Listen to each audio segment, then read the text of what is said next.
Avant la mort de Carlo, sa maman lui a dit de demander à Jésus d'accomplir de nouveaux miracles eucharistiques. Et quelques jours après sa mort, le 21 octobre 2006, à Tixtla, au Mexique, la prière de Carlo est exaucée. Au cours de la messe, le père Leopoldo et un autre prêtre donnent la communion. Ils sont assistés par une religieuse à la gauche du père. Tout à coup, la religieuse se dirige vers le prêtre, le ciboire à la main et les larmes dans les yeux.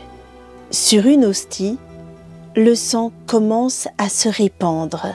Informé, l'évêque Alejo Zavala Castro convoque une commission théologique en octobre 2009 et il demande au professeur Ricardo Castanon Gomez d'être le directeur de la recherche scientifique pour faire la lumière sur cet événement. Le professeur Castanon est le même qui avait dirigé les analyses scientifiques sur le miracle de Buenos Aires, que vous pouvez retrouver dans notre playlist. L'autorité ecclésiastique a voulu préciser les éléments de l'Église catholique concernant un miracle. Aspect théologique. C'est une intervention immédiate de Dieu, donc d'origine divine. Objectivité. L'altération des causes ou des lois naturelles doit être évidente. Subjectivité. Celui qui accepte le miracle reconnaît qu'il provient de la volonté aimante de Dieu. Le but.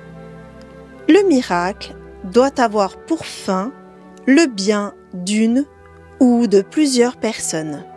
Les conclusions des recherches scientifiques sont les suivantes. La substance rougeâtre est du sang humain avec présence d'hémoglobine et d'ADN. La substance vient de l'intérieur de l'hostie et n'a pas été ajoutée par l'extérieur. Une analyse microscopique révèle que la partie supérieure du sang présente du sang coagulé, tandis que les couches sous-jacentes internes révèlent la présence de sang frais. Le sang est du groupe AB, comme pour le miracle de Lanciano, le suaire de Turin, le miracle de Buenos Aires. Les scientifiques ont observé des globules blancs intacts, des globules rouges, des macrophages en action, capables de phagocyter des lipides. Le tissu apparaît déchiré, manifestant des mécanismes de reconstruction, comme cela se produit dans un tissu vivant. Une analyse d'histopathologie détermine la présence de structures protéiques en état de détérioration, suggérant la présence de cellules mésenchymateuses caractérisées par un dynamisme biophysiologique élevé.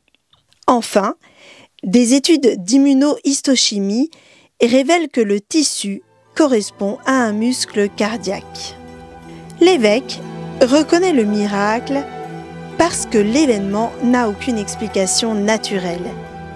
Il n'est pas d'origine paranormale et ne peut être attribué à une manipulation de l'ennemi.